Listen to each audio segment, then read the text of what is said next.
Assalamualaikum warahmatullahi wabarakatuh. Sebelumnya perkenalkan, nama saya Afran Dava Alfaridzi, NPM 20410120, Prodi Ilmu Komunikasi 3, Universitas Slamet Riyadi, Surakarta.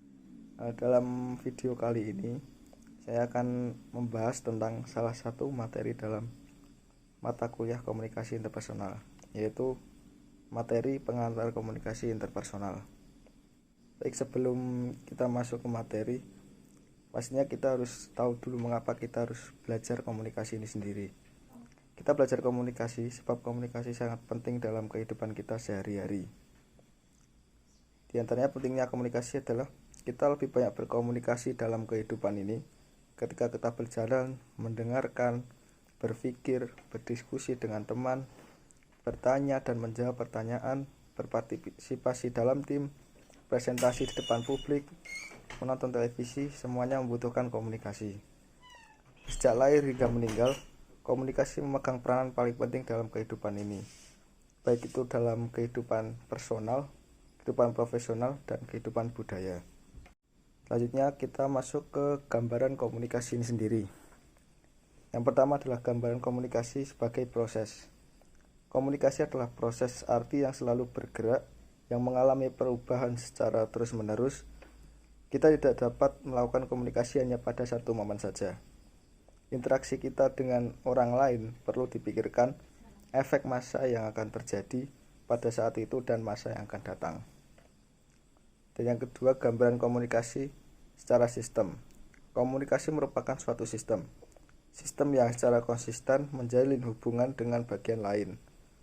Kondisi fisik lingkungan dan waktu dalam hari merupakan elemen dari sebuah sistem yang berinteraksi. Interaksi masyarakat akan berbeda ketika ia berada pada ruangan formal dibandingkan ketika berada di sebuah pantai. Yang ketiga adalah gambaran komunikasi secara simbolik. Komunikasi adalah simbol. Simbol merupakan sesuatu yang abstrak dan dapat menimbulkan banyak interpretasi. Kita mengenal simbol cinta dengan pemberian sebuah cincin sambil mengatakan saya cinta kamu. Itu adalah salah satu gambaran komunikasi secara simbolik. Yang keempat, gambaran komunikasi secara arti. Arti merupakan jantung komunikasi. Kita tidak mempunyai arti pada pengalaman diri sendiri. Kita menggunakan simbol untuk menerjemahkan arti. Komunikasi punya dua tingkatan arti. Yang pertama, content level of meaning, adalah arti yang terkait secara literal, dan yang kedua, relationship level of meaning, mengekspresikan hubungan antara komunikator untuk menjalin persahabatan. Lanjut ke materi berikutnya, yaitu pentingnya hubungan interpersonal. William Schutz 1996 mengemukakan bahwa hubungan interpersonal yang berkelanjutan tergantung dari seberapa baik hal tersebut berkaitan dengan tiga kebutuhan dasar. Yang pertama adalah afeksi, yaitu keinginan untuk memberi dan mendapatkan kasih sayang.